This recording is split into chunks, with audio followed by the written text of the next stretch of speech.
கடல்ல இறங்கி போராடினாலும் கருணையே இல்லாத திமுக. 3 மாசத்துக்கு மேல தொடர்ச்சியா பலமுறை தங்களோட உரிமைகளுக்காக போராடிட்டு வந்த தூய்மை பணியாளர்கள் நேற்று காலை மெரினா பீச் சர்வீஸ் ரோட்ல ஒன்னா கூடி போராட்டம் நடத்தியிருக்காங்க.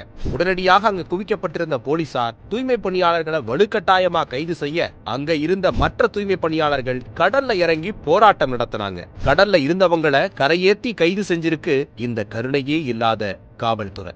தூய்மை பணியாளர்கள் தங்களோட உரிமைகளுக்காக ஒவ்வொரு முறையும் போராட்டம் நடத்தும் போதெல்லாம் போலீசாரை ஏவி அதை ஒடுக்கிறதையே வேலையா வச்சிருக்கு சமூக நீதி காக்கும் திமுக அரசு. பணி நிரந்தரம், தூய்மை பணிகளை தனியார் நிறுவனத்துக்கு கொடுக்க கூடாது, இப்படி பல கோரிக்கைகளோட சென்னை மாநகராட்சியோட 5வது 6வது மண்டலத்தை சேர்ந்த தூய்மை பணியாளர்கள் போன ஆகஸ்ட் மாசம் இரவு பகல் பார்க்காம 13 நாளா சென்னை ரிப்பன் மாளிகை பக்கத்துல போராட்டம் நடத்தினாங்க.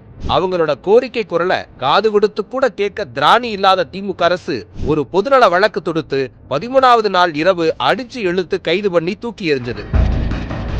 தூய்மை பணியாளர்களின் கைது தமிழ்நாடு முழுக்க தூய்மை பணியாளர்களை போராட்ட களத்துக்கு தள்ளுச்சு. மதுரை, தேனின்னு அந்தந்த ஊர்கள்ல அவங்களோட உரிமைகளுக்காக தூய்மை பணியாளர்கள் போராட ஆரம்பிச்சாங்க. ஆனா எல்லாத்தையும் ஆரம்பத்திலேயே அடக்கி ஒடுக்கிறதையே வேலையா வச்சிருந்தது திமுக அரசு.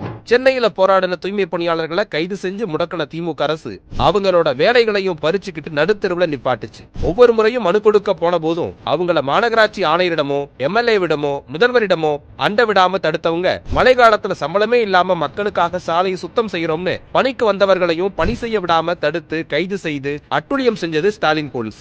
இப்படி தொடர்ந்து உரிமைகளுக்காக போராடினவங்களை கடைசியா கடல்ல இறங்கி உயிரை பணைய வைக்கிற அளவுக்கு தள்ளி இருக்கு கருணை இல்லாத திமுக அரசு. சமூக நீதிக்கே நாங்க தான் ஓனர்னு சொல்லிட்டு அதை மண்ணுல போட்டு புதைச்சு பொய் வேஷம் போடும் இந்த அயோக்கியர்களை நிரந்தரமா வீட்டுக்கு அனுப்ப மக்கள் முடிவு பண்ணிட்டாங்க.